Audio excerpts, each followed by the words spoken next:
श्री प्रिव्रत जी स्वयंभू मनु के पुत्र प्रिव्रत जी जन्म से ही भगवान के परम भक्त थे। उन्हें भगवान के गुणगान, उन उत्तम श्लोक के मंगल चरित श्रवण को छोड़कर कुछ भी अच्छा नहीं लगता था। देवर्षि नारद की कृपा से उन परम भागवत ने परमार्थ तत्व को जान लिया था। वे देवर्षि के समीप गंधमादन पर्वत पर रहकर निरंतर भगवान का चिंतन करते और नारद जी से भगवान की परम पावन लीला का श्रवण करते। जब मनु जी ब्रह्म सत्र की दीक्षा देने लगे, तब उन्होंने प्रिव्रत को राज्य करने के लिए बुलाया। किंतु जिनका चित्त भगवान वासुदेव में ही सब ओर से लगा था, उन प्रिव्रत जी को राज्य के सुख भोग अच्छे न लगे।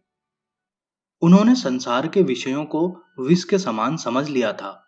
अतएव राज्य संचालन उन्होंने अस्वीकार कर दिया। प्रियव्रत ने जब राज्य करना अस्वीकार कर दिया, तब स्वयं भगवान ब्रह्मा उन्हें समझाने के लिए ब्रह्मलोक से वहां पधारे। आकाश से हंस वाहन सृष्टिकर्ता को आते देख नारद जी और प्रियव्रत खड़े हो गए। उन्होंने ब्रह्मा जी को प्रणाम करके उनका पूजन किया। ब्रह्मा जी ने कहा, बेटा प्रियव्रत, अप्रमेय सर्वेश्वर प्रभु ने जो तुम्हें कर्तव्य दिया है, उसमें तुम्हें दोष दृष्टि नहीं करनी चाहिए। मैं, शंकर जी, महर्षि गण विवश होकर उन प्रभु के आदेश का पालन करते हैं।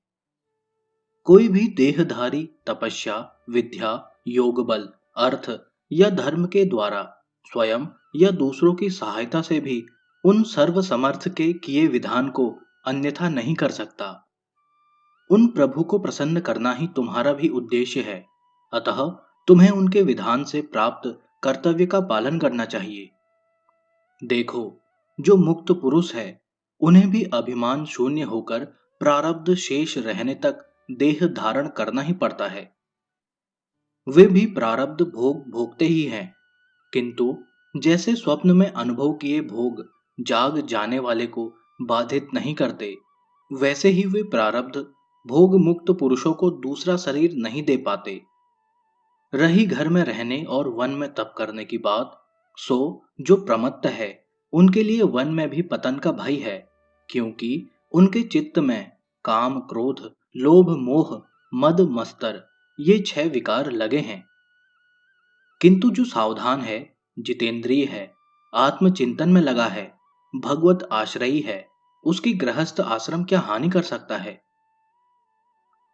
जो काम आदि 6 रिपुओं को जीतना चाहता हो, उसे पहले गृहस्थ आश्रम में रहकर ही इनको जीत लेना चाहिए, क्योंकि गृहस्थ आश्रम के भोगों को भोगता हुआ किले में सुरक्षित राजा के समान शत्रु रूप इन विकारों को वह सरलता से जीत सकता है।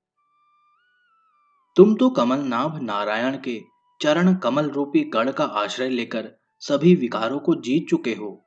अतः अब भगवान के दिए हुए भोगों को भोगो और आसक्ति रहित होकर प्रजा का पालन करो।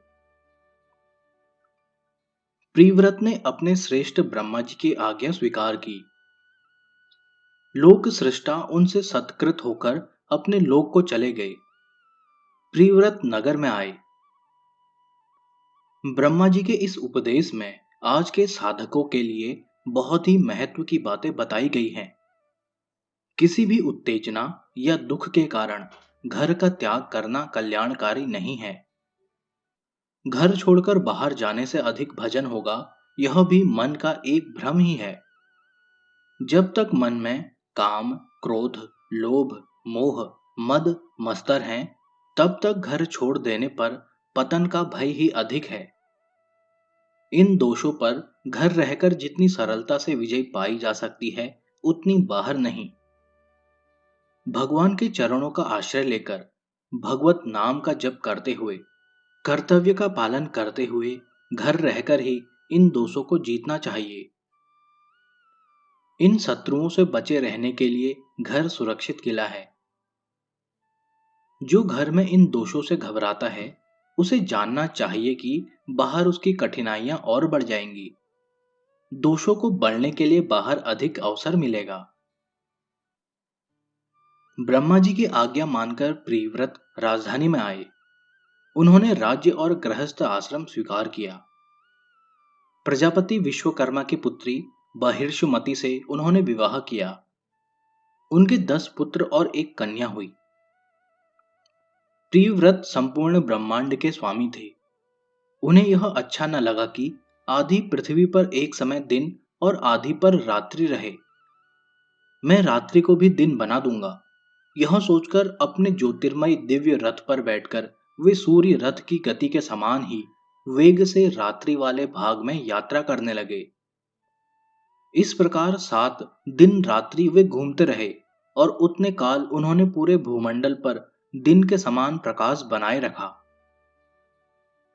ब्रह्मा जी ने इस कार्य से उन्हें रोका।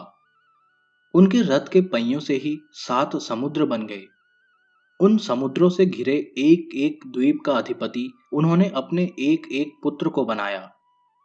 आग्निध्र, इदम जिह्व, यज्ञबाहु, हिरणरेता, घृतपृष्ठ, मेघातिथि और वितिहोत्र, ये उनके 7 पुत्र क्रमशः जम्बूद्वीप, प्लक्षद्वीप, शाल्मली द्वीप, कुशद्वीप, क्रौंच द्वीप, शाक द्वीप तथा पुष्कर द्वीप के स्वामी हुए।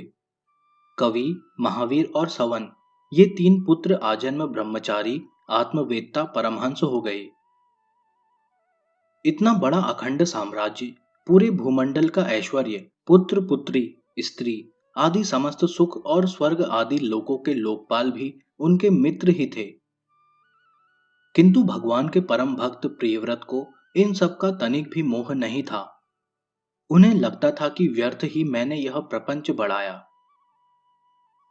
वे अपने को ग्रह आसक्त तथा पत्नी में काम आसक्त मानकर बराबर धिक्कारते थे।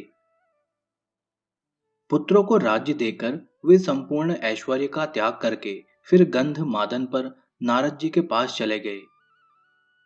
भगवान का निरंतर चिंतन करना उन्होंने अपना एकमात्र व्रत बना लिया। कर्म के द्वारा, पुण्य के द्वारा और योग के द्वारा मिलने वाला पृथ्वी और स्वर्ग आदि लोगों का समस्त भोग उन्हें प्राप्त था, किंतु उन महाभाग ने उसे नरक के भोग के समान मानकर त्याग दिया। परम पुरुष भगवान के अनंत सुधा सिंधु में जिनका चित्त निमग्न हो गया है, वे धन्य भाग भगवत भक्त ही ऐसा त्याग कर सकते हैं।